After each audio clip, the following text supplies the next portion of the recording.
hari imbeba, indi mbeba yaraje arayibwitira hano dukikijwe n'akaga, hirya hariya hari ipusi, hano hari umuti w'imbeba, hariya hari akamashu. Aribwira ati ariko buriya ngewe ntabwo banyifite. Ati cyambere ipusi nayigize my friend, sinzi niba yaribwiza kukuri cyangwa yaribeshyaga.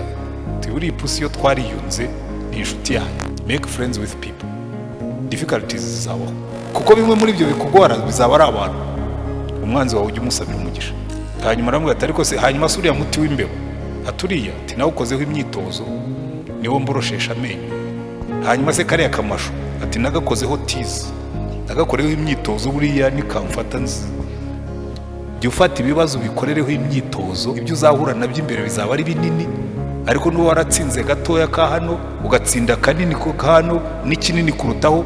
Ibibazo ni stepping stones kugira ngo developing endurance, perseverance, patience na resilience.